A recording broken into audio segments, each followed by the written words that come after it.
that she will go to the kitchen. I could not walk. I was home for 5 months. So it was me with Mariah. It was a bad fall. God gave me a second chance. And that's why I'm praising His name. So Mariah would carry the bread and the milk to bring to me, because in the morning, this is America, everybody out to school or out to work. So Mariah was my helper. She will carry the things with a little thing, drive it. Sometimes she will fall on the ground, pick it up again, and say, Mommy, you have to eat. She knew where my laundries were. A sister comes to visit, Mariah will say, this is how we do it. Sort them into this, and this is my drawer. She was 3 years old. She would help bathe me. So this is my right hand. And God sent Mariah for a reason, because it has been 12 years. I thought I was done. But after 12 years, you're doing balance and everything. So God had a plan for me. And then she liked Nickelodeon and Nick Jr. So I had my 2 crutches. When she's watching these things, Mariah would take my cane, hide them in the corner. I say, Mariah, I want to get up, but I want to do something. She will not budge. She will make sure the show is over. Then is when she'll come and give me my crutches. So my life depended totally on her. Alright? So then the second time, 5 years ago, I was again down. That one, as the first stage comes, and God gave me another chance. I'm a survivor, for those who don't know. I'm a survivor. I'm not afraid of telling the world, because I talk to people. When this happened to me, I have ladies who took me under their wings, who had gone through the same experience. Talking to people and really praying, like Hezekiah prayed. I used to say, God, just give me 15 more years, like Hezekiah. Because I used to, you have to talk to your God like He's a father. He's your father. At that time, when you are in distress, I used to say, oh, if I go now, who is going to pay fee for so and so? He needs me, Lord. Leave me for all this time. And He really answered my prayer, and for that, I'm really, really grateful. Amen. I know she's in middle school. Middle school is quite challenging. There are a lot of things going in the middle school and high school, drugs, kids who are not right. So I'm just praying and asking church to pray for our little ones, that even though they are in church, they are children. So every morning you really have to put our children in prayer. Not only your child, but all children, children of the world. They may be good coming here, reading stories and really participating, but we really don't know what happened when we are not watching them. But when we plead with God, the man above, He will take our children under His wing. So this is my tribute for all the children. As a parent, my heart aches when I see our little one stay away from church. I have 2 big ones. I know most of you don't know them, but everyone knows Mariah. Okay, so I'm not going to be guilty because I've shown them the path. Yeah, we have to be politically correct. So if something happens, me as a parent, I will not be blamed. Because in this life, in this world, in America, you make choices. If you make choices to be in the house of the Lord, so be it. If you make choices to be out there, so be it. But all we can do is to pray for our children so that they can come back to church. They can come back to the roots, because this is where our story began. My story began in church. This is where the story began. After everything else is done, this is where our story began. We should not lose hope. Let us keep on praying for our children. Let us not just be out there to criticize or gossip about each other's children. Let us help, let us pray. Gossiping is not helping. Praying for our children is helping me more than if you see my child doing something out there that is not right. Don't say, oh, that's Sister Mary's child. No, that is our child. Because the child is in the community. It's in the community. And where I grew up, a child is everybody's child. That's true. You correct the child, you know? So let us pray instead of criticizing the children. Amen. So my verse for the children today is this. It comes from the book of Philippians 4. Philippians 4:8.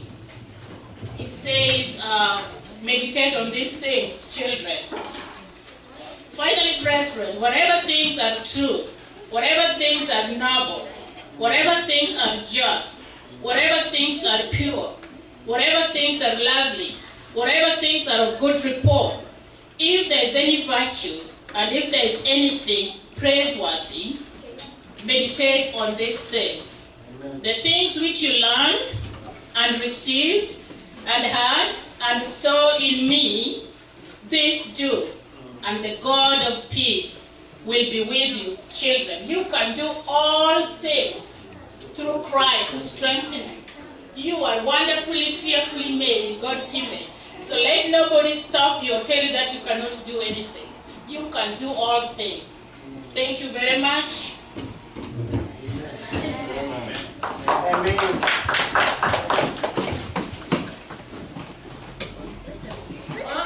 It's Gabriel.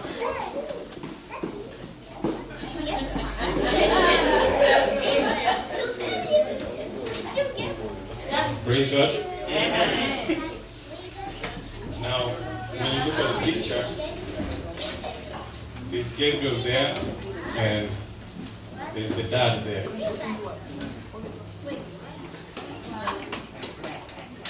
My wife used to tell me that he looks like me when I was young. And then she mentioned to me this picture. It wasn't in my mind until one time I decided to look at the picture, relate to pictures for Gabriel and mine. So close. So when I looked at the nose, my lips, my forehead, it's a copyright. So I always never forget that picture. And Gabriel was born 2015. And there's one thing, there's a song that when I listen to, the writer says, you missed your baby's ultrasound. Let me ask the women, which one would be okay, to miss a baby's ultrasound, or for the husband to miss the baby's ultrasound, or to miss the birthday? Are they awake the same, or Casey, can you, if Vincent would miss the baby's ultrasound, or the day of birth, which one? Please help me. Ultrasound. Baby's ultrasound would be okay, a little bit okay than the day of birth. Now Gabriel was born when I was at work. I didn't know it was coming, we didn't know it was coming. But that day, this is why sometimes as a family you need to be close. Because I was at work and my wife was in the house. And my father-in-law had to reach out quickly, together with my sister-in-law. So if there is any story to be given on the day of birth, I can't say anything. But my sister-in-law was there all through that time. She witnessed the coming out, the first look of the baby, but I was not there. I was at work. I wanted to rush out, and that day I decided like I would drive so fast. If I would get a ticket that day, I would actually get that ticket. But they told me, oh, it's okay, it's already done. So I had to just come off week and go see the baby after all that process was done. So I always appreciate so much my sister-in-law there. Rose has always been helping with Gabriel so much. And when I saw that picture, and Gabriel has some attachment here. Where is she? She is always like a sister to Gabriel. And I always look at her like my daughter. Because Gabriel is so much attached to Shannon. Where is she? She's gone? She's hungry. Alright. Now you can always see sometimes when they want to see. Yeah, where is she?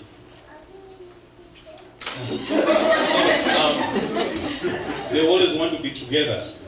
Now when you give children story and you let Shannon pray, please don't pass Gabriel because he gets disappointed.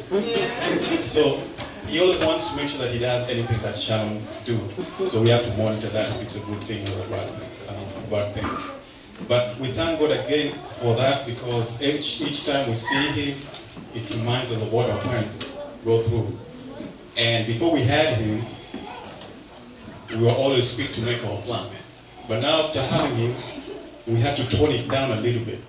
Like, where if we are trying to do something, is he going to be able to enjoy the same as us? So we usually try to tone it down. It reminds us how our parents sometimes sacrifice and be selfish to themselves just to make sure that the kids. Like one time when I was going through my college, my mom had to sacrifice going to further her studies until I had to finish mine.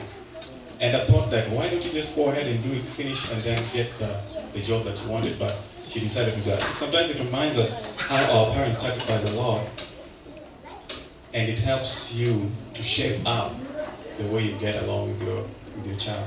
So there's a lot that I can say, but we always pray that God help us to bring him up into the church, do God's church. He likes singing hymn 671, the one that we sing before the pastoral prayer. I always note that he likes singing that song, 671, and the one that we sing after the prayer. Those are one of his favorite songs. Otherwise, may God bless you all as we go through this day. Thank you. Amen.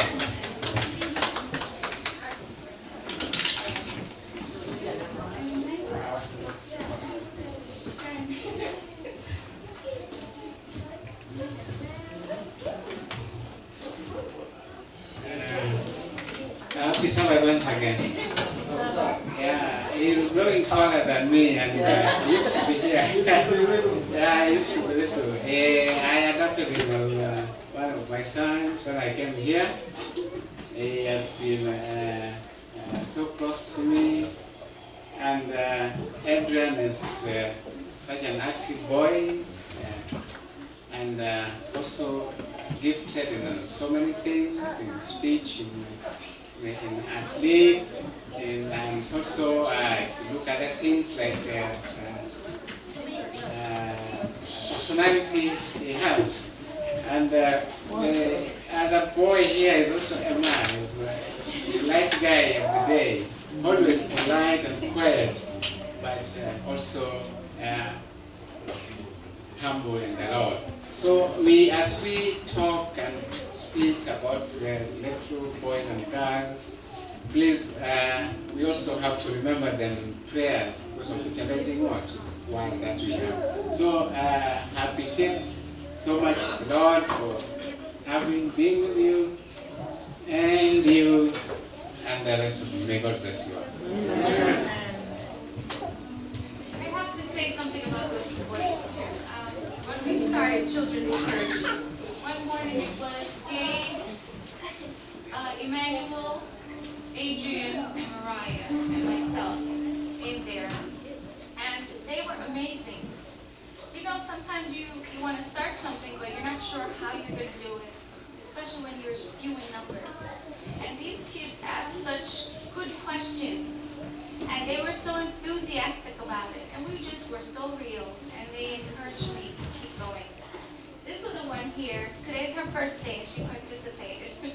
And we sang some songs coming here, and she sang, and she came with the rest of the kids and just showed up like she's a part of the family. So her name is Yolanda. Her mom is not here. Her father's at home with her brother, who's younger, and she's very helpful to her grandma. Very smart. They've just moved upstate, and it's just a new environment for them, and I thank you for everything. God bless all of you. You guys are such a blessing to me. Thank you very much.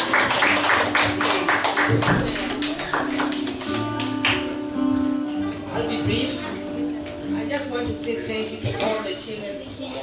These are my children, because I've been with them, and the children are so good that even if you give them something, whatever they did here, there was no practice, especially that part of the college. But they'll pick up. So here, I'm standing just to ask for the prayers. I have my grandkids. I think you know them, Ian and Matthew, and those who were here a long time, the other church, the kids that you have, the older one, Taylor. But the prayers I need, I had a verse here that Matthew was supposed to come and read this morning. Matthew is the younger one. And he said, I'm peaceful, I want to be peace. So he chose a verse, which I can read for you. But before I read it, I asked him, he was ready. He got up. The mother said, Matthew is going to go. And he said, did the man say yes? I said, yeah. And he was so excited. So in the morning, I'm going to pick him up and I'm going. I said, why? Because the brother in this school, they had a program, they are in the city, and they're going to do the marching, the parade, and he's taking part. So the mother told him to sit and watch the TV. I tried to talk about that. So I said, are we going to your staying? He said, I'm confused. He was confused. Because he really wanted to. The mother says, he's going to push the ground. So I'm asking for the child. We have children like that they really want to come, and the parents don't let them come. And I came to think of myself like, I think I'm a total failure. Because I wonder how my mom had all of us going to church, all of us, over 10, and singing. So as a grandparent, especially in America, you don't have the power. Parents have the power. But God has the power more than anybody else. So if we put all the children in prayers, God will make a way. So that is what I'm asking the church. Let's pray for the children and their parents so that they may know the Lord. I was supposed to read the verse. This is Matthew's verse. It said there's peace. Let the peace of Christ rule in your hearts. Since as members of one body, you are called to peace, and be thankful.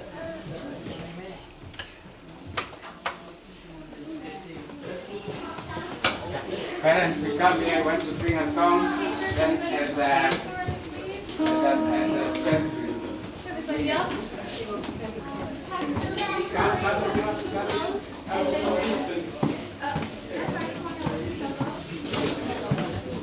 Yeah, parents come when we hear them here.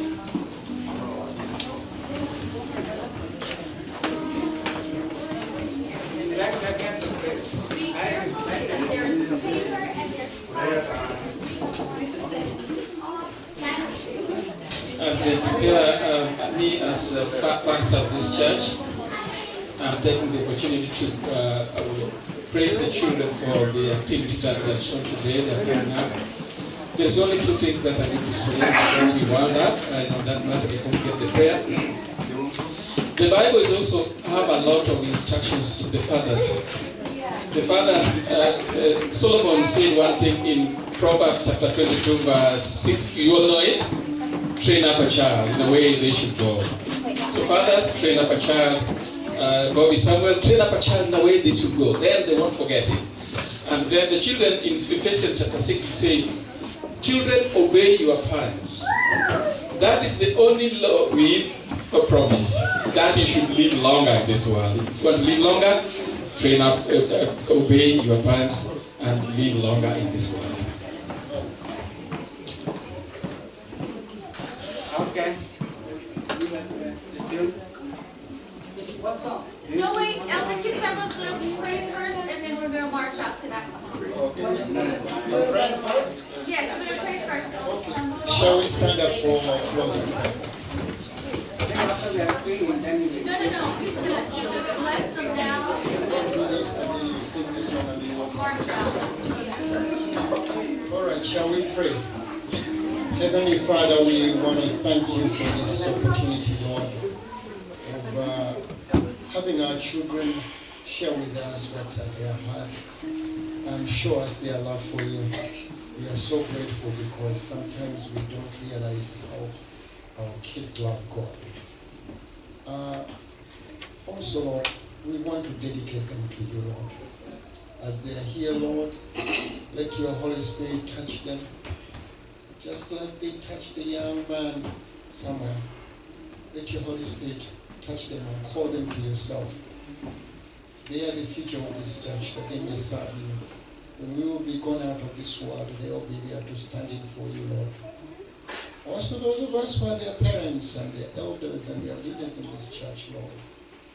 Help us, Lord, to be kind to them, to treat them right, Lord, and to lead them towards you, not to lead them to sin, but to lead them to righteousness with you, Lord.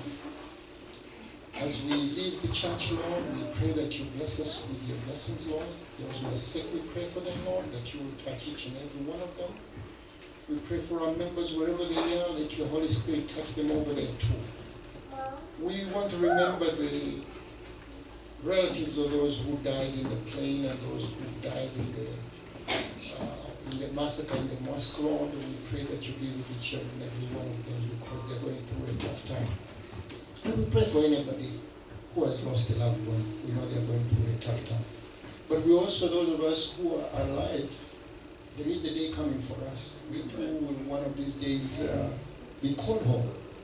And so we want to pray that we will, from henceforth, from today, not from tomorrow, from today, that we will be committed to you, that you will restore us, Lord, where we have failed you in thought, word, or deed, Lord, forgive us, and restore us with you, because time is short. Time is short. And as we eat of the food that's prepared, Lord, we pray that you bless it and dismiss us not from your presence, but with your presence. Wherever we're going, may you be with us. In Jesus' name we pray. Amen.